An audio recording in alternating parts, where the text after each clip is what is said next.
নমস্কার, seven EPIC news নেটওয়ার্কে আপনাদের সকলকে স্বাগত। আর এই মুহূর্তে আমি চন্দন এবং শ্যামল পাল রয়েছি আপনাদের সাথে। নির্বাচনের পর থেকে আমরা নির্বাচনী ফলাফল বিশ্লেষণ নিয়ে একটা বিশেষ অনুষ্ঠান করছিলাম, সেই অনুষ্ঠানের একটি বিশেষ পর্ব।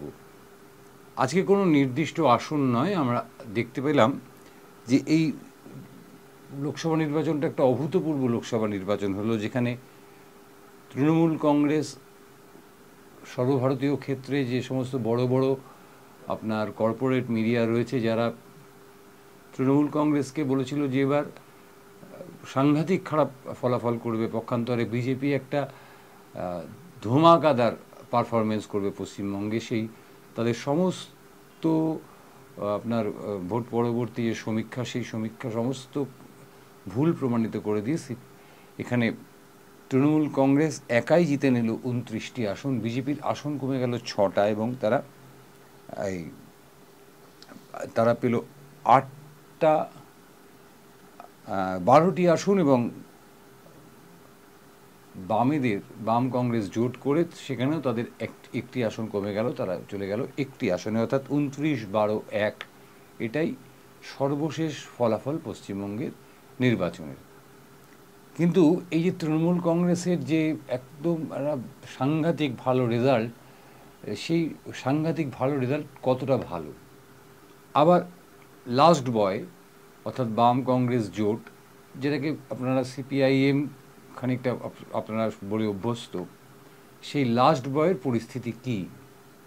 আমরা যদি লাস্ট বয়কে নিয়েই প্রথম দিনের আলোচনাটা করি, তাহলে আমরা দেখব যে 2019 সালে যখন ভোট হয়েছিল, তখন সেই ভোটে কিন্তু জাতীয় কংগ্রেসের সঙ্গে সিপিআইএম বা বামফ্রন্টের কোনো জোট ছিল না। সেখানে বামেরা পেয়েছিল প্রায় 7% ভোট, এবং জাতীয় কংগ্রেস পেয়েছিল 5.61% ভোট, যেটা যোগ করলে দাঁড়ায় 12.61% ভোট। এটা গেল 2019 সালের হিসেব।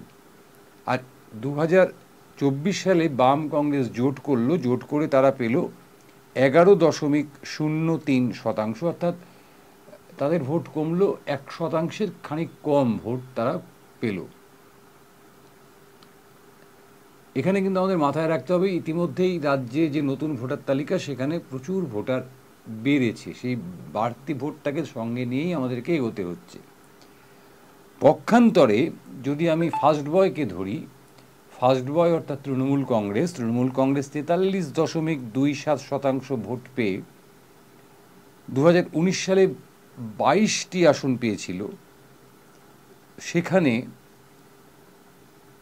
2024 সালে তাদের ভোট গিয়ে দাঁড়ালো 45.76%, অর্থাৎ 2% বেশি তারা ভোট পেল, কিন্তু আসন তারা বেশি পেল 7টি,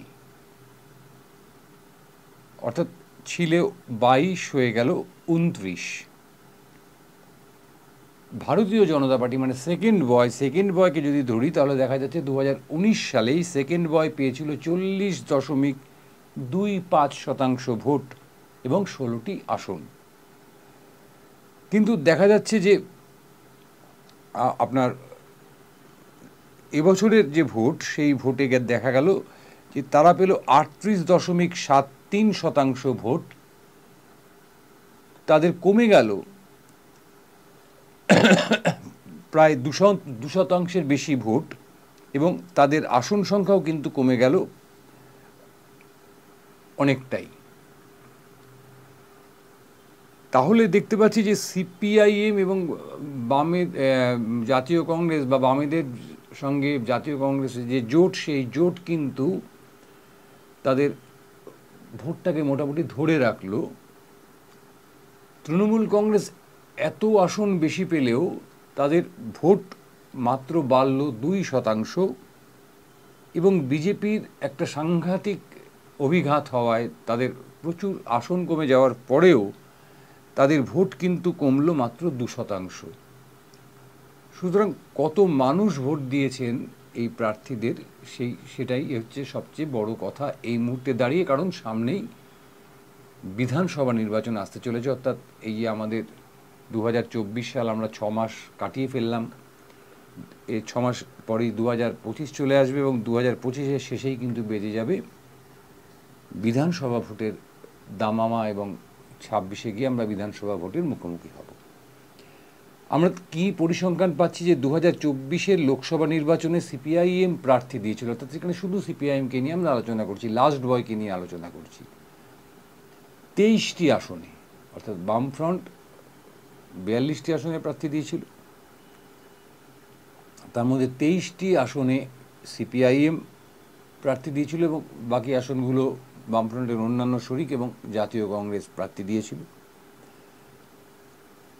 এবং আমরা যদি ভোটের আগে প্রচার দেখি, মানে আপনার সিপিআইএমের প্রচার নয়, তৃণমূলের প্রচার নয়, বিজেপি প্রচার নয়, এখন তো আমাদের দেখার চোখ আলাদা হয়ে গেছে। অর্থাৎ কর্পোরেট, অর্থাৎ পুঁজি নিয়ন্ত্রিত যে মিডিয়াগুলো, সেই মিডিয়ায় যে প্রচার হয়েছিল, সারা ভারত জুড়ে যে প্রচার হয়েছিল, সেখানে একটা অদ্ভুত বাইনারি সৃষ্টি করা হয়েছিল, অর্থাৎ দ্বিমেরুকরণ করা হয়েছিল। সেখানে পশ্চিমবঙ্গে একেবারে পরিষ্কারভাবে দেখানো হয়েছিল যে একদিকে রয়েছে তৃণমূল কংগ্রেস, অপরদিকে রয়েছে বিজেপি। বাম বা জাতীয় কংগ্রেস তাদেরকে অত্যন্ত নগণ্য সংখ্যায় দেখানো হয়েছিল এবং তবু জাতীয় কংগ্রেসকে 2টি আসন তারা বরাদ্দ করেছিলেন কর্পোরেট মিডিয়াগুলো। সেখান থেকেও জাতীয় কংগ্রেস তাদেরকে মিথ্যে প্রমাণিত করে একটি আসনে তাদের জয়লাভ অব্যাহত রাখতে পেরেছে, এমনকি অধীর রঞ্জন চৌধুরীও হেরে গেছেন। ব্যাপারটা হলো সেখানেই যে, ধরুন আমি প্রত্যেক দিন এখন এই কথাটা বলতে বাধ্য হচ্ছি যে আমাদের যে অনুষ্ঠানটা করছি সেখানে আমাদের কোনো মেকআপ নেই, আমাদের ঝাঁ চকচকে স্টুডিও নেই, ঝলমলে আলো নেই, পাশাপাশি এটাও নেই যে আমরা কোনো অন্তর্বাসের বিজ্ঞাপন আপনাদের সামনে চালাচ্ছি, আমাদের চালাতে হয় না। অথবা কোনো লটারির টিকিট, যে লটারির টিকিট মানুষকে সর্বশান্ত করছে, যে লটারির মালিকেরা ওই বেআইনি ইলেকট্রাল বন্ডে টাকা দিচ্ছে, সেরকম কোনো লটারির টিকিটের বিজ্ঞাপনও কিন্তু আমাদের চালাতে হচ্ছে না। অর্থাৎ আমাদের সিদ্ধানাটা এখনও সোজা রয়েছে। সে কারণে কিন্তু আমরা ভোটের একেবারে শেষেই আপনাদেরকে জানিয়েছিলাম যে অত্যন্ত খারাপ ফল হতে চলেছে বাম এবং জাতীয় কংগ্রেসের। তারা শূন্য হতে পারে, সর্বাধিক তাদের একটি আসন জুটতে পারে। এবং আমরা একথাও বলেছিলাম যে এই কর্পোরেট মিডিয়ার যে প্রচার, তাকে মিথ্যে প্রমাণিত করে সিপিআইএমের ভোট কিছু কিছু ক্ষেত্রে কিন্তু আমাদের চমকে দিতে পারে, যেমন চমকে দিতে পারে তৃণমূল কংগ্রেসের রেজাল্ট। তা আমরা সেই লাস্ট বয়কে দিয়ে শুরু করছি যে এই প্রবল বাইনারি একটা প্রচার, অর্থাৎ দ্বিমেরু তত্ত্বের প্রচার, তার মধ্যেও সিপিআইএম কিন্তু 11টি আসনে, অর্থাৎ 42টির মধ্যে 11টি আসনে তাদের ভোট উল্লেখযোগ্যভাবে বাড়িয়ে নিয়েছে বা বাড়াতে সক্ষম হয়েছে। তাছাড়াও 3টি আসনে ভোট কমলেও কিন্তু তাদের প্রাপ্ত ভোটের সংখ্যা 10% বেশি। সিপিআইএমের সবচেয়ে উল্লেখযোগ্যভাবে ভোট বেড়েছে অবশ্যই মুর্শিদাবাদে, যে আসনে রাজ্য সম্পাদক মোহাম্মদ সেলিম নিজে প্রতিদ্বন্দ্বিতা করেছেন। সেখানে মোহাম্মদ সেলিমের প্রাপ্ত ভোট হচ্ছে 5,18,227, অর্থাৎ শতাংশের হিসেবে তিনি পেয়েছেন 33.62% ভোট। ভোট বেড়েছে, উল্লেখযোগ্যভাবে ভোট বেড়েছে 21.18% ভোট। এবং গত লোকসভা এবং তার আগের বিধানসভায় শূন্য হয়ে যাওয়া সিপিআইএম পার্টি কিন্তু এই মুর্শিদাবাদের একটি বিধানসভা আসন কিন্তু তারা সেখান থেকে জয় পেয়েছে, সেটা হচ্ছে রানীনগর। অর্থাৎ খাতা কিন্তু সিপিএম খুলে ফেলেছে লোকসভা নির্বাচনের ফলাফলের নিরিখে বিধানসভায়। দ্বিতীয় যে আসনটিতে সিপিএম উল্লেখযোগ্যভাবে ভোট বৃদ্ধি করেছে সেটা হচ্ছে শ্রীরামপুর। দীপশিতা ধর অত্যন্ত আলোচনার মধ্যে ছিলেন তিনি। দীপশিতা ধরের প্রাপ্ত ভোট হচ্ছে 2,39,146, শতাংশের হিসেবে প্রাপ্ত ভোট হচ্ছে 16.20%। ভোট বেড়েছে 5.4%। এই যে 5.4% অনেক জয়ী প্রার্থী এই ব্যবধানে জয়ী হননি। আমরা যদি পুরো পরিসংখ্যানটা আপনাদের সামনে তুলে ধরতে পারি, অথবা আপনারা যদি সামান্য পরিশ্রম করে ঘেঁটে দেখতে পারেন, তাহলে এই যে 5.4% ভোট দীপশিতা ধরের বেড়েছে, সেটা অনেকের জয়লাভের যে শতাংশ সেই শতাংশের থেকে অনেক বেশি। 3 নম্বরে যিনি আছেন তিনি দমদমের সুজন চক্রবর্তী। সুজন চক্রবর্তীর প্রাপ্ত ভোট হচ্ছে 2,40,784টি। সুজন চক্রবর্তীর প্রাপ্ত ভোট হচ্ছে 19.11%। ভোট বেড়েছে কত না 5.2%। দমদমে এবার অনেকে ভেবেছিলেন, অনেক কিছু ভেবেছিলেন, আমরা কিন্তু ভাবিনি। 3 নম্বর আসনটি হচ্ছে কৃষ্ণনগর, যেখানে এবার একেবারে সাংঘাতিক একটা দ্বিমেরু তত্ত্ব হাজির করা হয়েছিল। একদিকে মহুয়া মৈত্র তৃণমূল কংগ্রেস প্রার্থী, অন্যদিকে রাজমাতাকে রাস্তায় নামিয়ে এনেছিলেন বিজেপি। তাদের লড়াইয়ের মধ্যেও সিপিআইএমের এম সাদি, তিনি পেয়েছেন 1,80,020টি ভোট, যেটা শতাংশের হিসেবে 12.64%। ভোট বৃদ্ধি হয়েছে 3.84%। কৃষ্ণনগরে ধুন্ধুমার লড়াইয়ের মাঝে পড়েও লাস্ট বয় কিন্তু এই রেজাল্ট করেছে।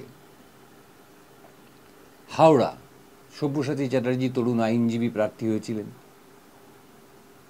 সেখানেও কিন্তু সিপিআইএম প্রার্থীর প্রাপ্ত ভোট 1,52,005টি। শতাংশের হিসেবে তিনি ভোট পেয়েছেন সব্যসাচী চ্যাটার্জি 11.95%, প্রায় 12%। তার ভোট বৃদ্ধি পেয়েছে 3.31%। আমরা লাস্ট বয়কে নিয়ে আলোচনা করছি। প্রথম দিন কলকাতা দক্ষিণ, তৃণমূলের শক্ত ঘাঁটি আমরা জানি, কিন্তু উল্লেখযোগ্যভাবে এই তৃণমূলের শক্ত ঘাঁটিতেও কিন্তু সিপিআইএম তাদের ভোট বাড়িয়েছে। এই সায়রা শাহ হালিম, তিনি পেয়েছেন 1,68,531টি ভোট, অর্থাৎ শতাংশের হিসেবে 13.55% ভোট। ভোট বেড়েছে 1.92%। গতবার ব্যারাকপুর আসনে অর্জুন সিং কিন্তু এর চাইতে কম ব্যবধানে জয়লাভ করেছিলেন। রানাঘাট আসনটি যদি আমরা আলোচনায় আসি, রানাঘাটে সিপিআইএম প্রার্থী ছিলেন অলোকেশ দাস। তার প্রাপ্ত ভোট 1,23,810, শতাংশের হিসেবে 8.04%, এবং ভোট বেড়েছে 1.45%। হুগলির মনোদীপ ঘোষ, হুগলি আপনারা জানেন সেখানেও ধুন্ধুমার লড়াই ছিল। রচনা ব্যানার্জি ছিলেন, লকেট চট্টোপাধ্যায় ছিলেন, তার মধ্যখান থেকে মনোদীপ ঘোষ থার্ড বয় হয়েও তার প্রাপ্ত ভোট 1,39,919টি, শতাংশের হিসেবে 9.2%, এবং ভোট বেড়েছে 0.86%। আসানসোল আরেকটি ধুন্ধুমার আসন ছিল, আপনারা সকলেই জানেন। সেখানকার থার্ড বয় জাহানারা খান, তার প্রাপ্ত ভোট 1,05,964টি, শতাংশের হিসেব করলে তার প্রাপ্ত ভোট 8.14%। ভোট বেড়েছে 0.34%। বসিরহাট, এবার সবার নজর ছিল বসিরহাটের দিকে। সিপিআইএমও নিরাপদ সর্দার সন্দেশখালীর প্রাক্তন বিধায়ক তাকেই প্রার্থী করেছিল। অনেক চড়াই উতরাই এই সন্দেশখালীকে নিয়ে ঘটেছে, এবং অদ্ভুতভাবে এখন আমাদের কেন যেন মনে হয় যে শুধুমাত্র নির্বাচনী কারণে সন্দেশখালীকে অশান্ত করে তোলা হয়েছিল। সন্দেশখালীকে সামনে এনে আরও পেছনের দিকে অনেক আসন বা অনেক কিছুকে সেখান থেকে তার থেকে নজর আমাদেরকে দূরে রাখার চেষ্টা করা হয়েছিল। সন্দেশখালীর ঘটনাটাকে সামনে এনে কারণ দেখুন, নির্বাচন মিটে গেছে সন্দেশখালির ঘটনা, কিন্তু আজকে আর কর্পোরেট মিডিয়ায় কেন আমরাও আর দেখাতে পারছি না। এই সন্দেশখালিতে চতুর্থ স্থান পেয়েছে, কারণ এখানে আইএসএফ দ্বিতীয় স্থানে উঠে এসছে। সেখানে কিন্তু আরও বিপজ্জনক শাসক দল বা প্রথম ফার্স্ট বয় সেকেন্ড বয়ের ক্ষেত্রে যে ফোর্থ বয় নিরাপদ সর্দার, যিনি চতুর্থ স্থান অধিকার করেছেন, তিনি পেয়েছেন ৭৭,৮৯৯টি ভোট, শতাংশের হিসেবে ৫.১১%, এবং তার ভোট বেড়ে গেল। এখানেই সবচেয়ে মজা, যে চতুর্থ স্থানে থেকেও ভোট বাড়ালো সিপিআইএম প্রার্থী নিরাপদ সরকার। তার ভোট বৃদ্ধির পার্সেন্টেজ কত? 0.34%। এটা কিন্তু অ্যালার্মিং শাসক দলের কাছে। বোলপুরের শ্যামলী প্রধান, বোলপুরেও আপনারা জানেন যে অত্যন্ত সেন্সিটিভ একটা আসন, সেখানেও হাড্ডাহাড্ডি লড়াই চলেছে। সেখানেও থার্ড বয় শ্যামলী প্রধান, থার্ড গার্ল বলি, তার প্রাপ্ত ভোট ৯৯,৩৮৩টি, শতাংশের হিসেবে সেটা হচ্ছে ৬.৫%।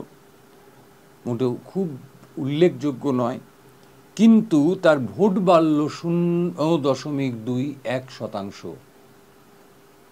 এই যে ভোট বৃদ্ধি হলো বামেদের, এই জায়গাটাতে কিন্তু আপনাদের একটা জিনিস মাথায় রাখতে হবে, যে সামনে যখন বিধানসভা নির্বাচন আসছে তখন তার প্রেক্ষিতটা আলাদা হয়ে যাবে। আমরা নির্বাচন পরবর্তী সময়, ফলাফল পরবর্তী সময় বহু মানুষের সঙ্গে কথা বলেছি, তারা বলেছেন যে লড়াইটা হয়েছে সরাসরি তৃণমূল কংগ্রেসের সঙ্গে বিজেপির, এই কারণে যে ধরুন আমি আপনি বা আমাদের মতন অনেকেই যারা বোদ্ধা নই, তারা ভাবতেই পারেননি যে বিজেপি আমার আপনার যে সমস্ত নিজস্ব আসনগুলো আছে সেই আসনগুলোর থেকে এত ভোট পেতে পারে। পেয়েছে তো, অর্থাৎ লড়াইটা ভাগ হয়ে গেছিল। সেখানে সিপিআইএমকে বা বামফ্রন্টকে বা জাতীয় কংগ্রেস বামফ্রন্টের যে জোটকে কেন্দ্রীয় স্তরে নরেন্দ্র মোদীর বিকল্প হিসেবে মানুষ ভাবতে চায়নি বা ভাবতে পারেনি। তারা মমতা ব্যানার্জির যে লড়াই, সেই লড়াইটাকে সম্মান দিয়েছেন, এবং তার সঙ্গে যে আনুষঙ্গিক কিছু ঘটনা আছে, কিছু প্রকল্প আছে, আমরা সেই আলোচনায় যাচ্ছি না, সেগুলো খুব স্বাভাবিকভাবেই থাকবে, চিরটাকাল থাকবে, চিরটাকাল ছিল, যার ফলে বামেদের এই বিপর্যয়।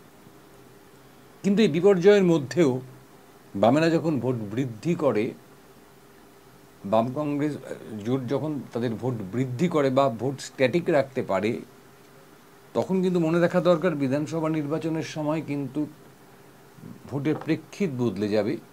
তখন যে রাজ্যের সমস্যা, রাজ্যের যে সমস্ত ঘটনাবলী, যে অনভিপ্রেত ঘটনাবলী, সেগুলোকে ইস্যু করা হবে, এবং সেই ইস্যুর ওপর যদি দাঁড়িয়ে ভোট হয়, তাহলে এই রেজাল্ট কিন্তু বামেদের অনেকটা এগিয়ে দিতে পারে। আর তার সঙ্গে আরও 3টে আসনের কথা আমার বলতেই হবে, যেখানে সিপিআইএমের ভোট কমে গেছে, কিন্তু মানে ন্যূনতম যারা যে ভোট পেয়েছে সেটা 10%-এর বেশি। অর্থাৎ আমি এতক্ষণ যেখানে আলোচনা করছিলাম সেখানে ভোট বেড়েছে, কিন্তু প্রাপ্ত ভোট 5.11% বসিরহাটে। কিন্তু এখানে ভোট কমে গেছে সিপিআইএম, কিন্তু প্রাপ্ত ভোট 10%-এর বেশি।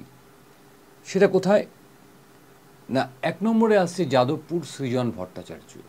অত্যন্ত একটা সৃজনশীল একটা আসন যাদবপুর। আমরা চিরটাকাল আপনাদেরকে বলেছি, যাদবপুর নিয়ে বহু আলোচনা হয়েছে। এখানে যাদবপুরে সৃজন ভট্টাচার্যের প্রাপ্ত ভোট 2,58,712টি। সৃজন এখানে পেয়েছেন 16.52% ভোট, অর্থাৎ 4.52% ভোট কিন্তু এখানে সিপিআইএমের কমেছে। কিন্তু মাথায় রাখতে হবে যে 10%-এর বেশি ভোট, অর্থাৎ 16% ভোট, কিন্তু প্রায় 17% ভোট কিন্তু সৃজন ভট্টাচার্য তার পক্ষে নিতে পেরেছেন, এবং বেশ কিছু ওয়ার্ডে কিন্তু সৃজন ভট্টাচার্য এগিয়েছিলেন। এটা কিন্তু আমাদেরকে মাথায় রাখতে হবে।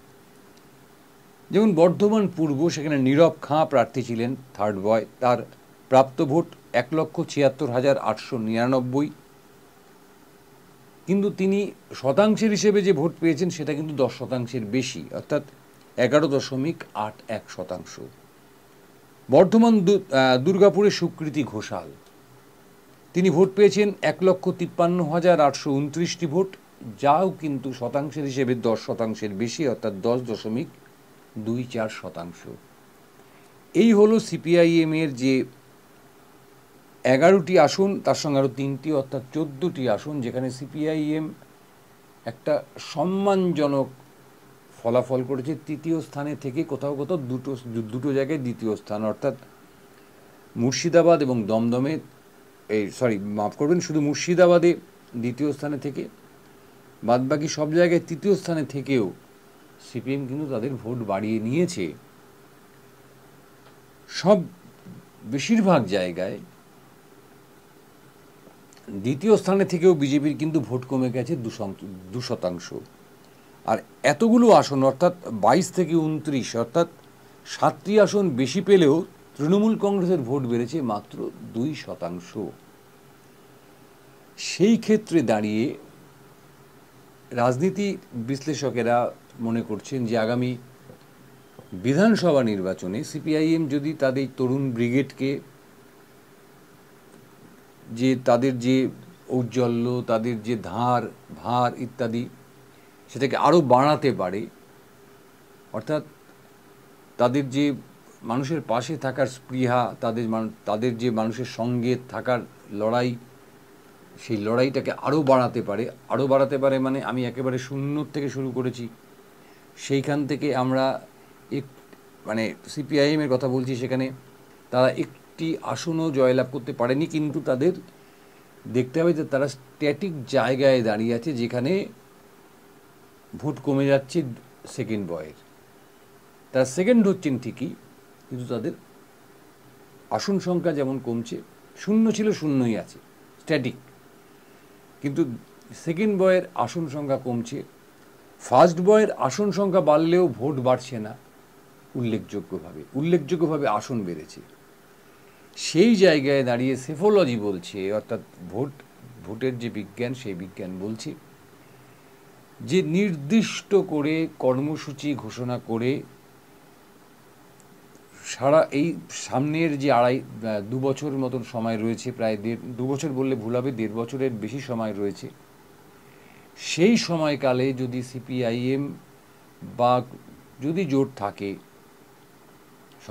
সংযুক্ত মোর্চা তো নয়, যদি জোট থাকে, তারা যদি লাগাতারভাবে মানুষের রুটি রুজির লড়াইয়ে পাশে থাকতে পারে, তাহলে কিন্তু বিধানসভায়ও শূন্য, লোকসভায়ও শূন্য, এই বদনাম বামেরা ঘোচাতে পারতে পারে।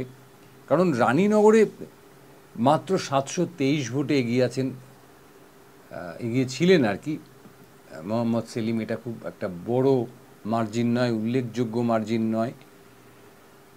হ্যাঁ, এটা বলা যেতে পারে যে একদম শূন্য থেকে একটি আসনে সিপিএম বা বামেরা বিরোধীদের থেকে এগিয়ে গেছে, সেটা একটা ভালো লক্ষণ তাদের পক্ষে। কিন্তু যদি এই এগিয়ে থাকাটাকে আরও বাড়াতে হয়, তাহলে কর্মসূচি যে ঘোষণা, সে শুধুমাত্র গালমন্দ নয়, শুধুমাত্র নিন্দা নয়, কারণ মানুষ বিকল্প চায়। অর্থাৎ এটা নয়, তাহলে কোনটা? সবসময় কিন্তু 1977 সালের নির্বাচন বা 2011 সালের নির্বাচন হয় না, যে শুধু বিরোধিতা দিয়ে 2011 সালে একটা পরিবর্তন পশ্চিমবঙ্গে চলে এসেছিল। আজকে কিন্তু মানুষ অনেক বেশি কনসাস, অনেক বেশি খবর রাখেন, এই মোবাইল ফোনের দৌলতে বলুন, যেভাবেই হোক, মানুষের যে প্রকৃত সমস্যা সম্পর্কে মানুষ অবহিত, তাদের সেই সমস্যাগুলোকে সামনে নিয়ে আসতে হবে এবং বিকল্প হিসেবে সেই সমস্যা সমাধানের জন্য আপনি কি করবেন সেটাকে সুস্পষ্টভাবে মানুষের সঙ্গে আলোচনা করতে হবে। শুধুমাত্র এটা করা হয়নি, এটা হয়নি, এটা হওয়া উচিত ছিল না, এটা হবে, এটা হওয়া উচিত, এটা করব, এই ইতিবাচক রাস্তা ধরে যদি বামেরা হাঁটতে পারেন আগামী 1.5 বছর 2 বছর, তাহলে এই যে ফলাফল আমরা বিশ্লেষণ করলাম, সেই ফলাফলে কিন্তু ইঙ্গিত দিচ্ছে যে 2026-এ বামেরা পশ্চিমবঙ্গে 0 থেকে একটু বেশি বা আরও খানিকটা বেশি আশা করতেই পারেন। কেমন লাগলো আমাদের এপিসোড আপনারা অবশ্যই লিখে জানাবেন, কারণ কমেন্ট করে জানালে পরে আমরা আমাদের ভুল ত্রুটিগুলো ধরতে পারি। আর যে কথা রোজ বলি যে শুধুমাত্র আপনাদের আশীর্বাদে আমাদের চ্যানেলের অগ্রগতি, চ্যানেলটা এগিয়ে চলেছে। আমরা কোনো বিজ্ঞাপন চালাই না। সেই ক্ষেত্রে দাঁড়িয়ে আপনাদের একটি সাবস্ক্রিপশান আমাদের কাছে অত্যন্ত গুরুত্বপূর্ণ। আমাদের খবর, আমাদের অনুষ্ঠান, আমাদের প্রতিবেদন আপনাদের যদি ভালো লাগে অবশ্যই আমাদের চ্যানেলটিকে সাবস্ক্রাইব করে পাশে থাকবেন। আর সবাই ভালো থাকার চেষ্টা করবেন। জয় হিন্দ।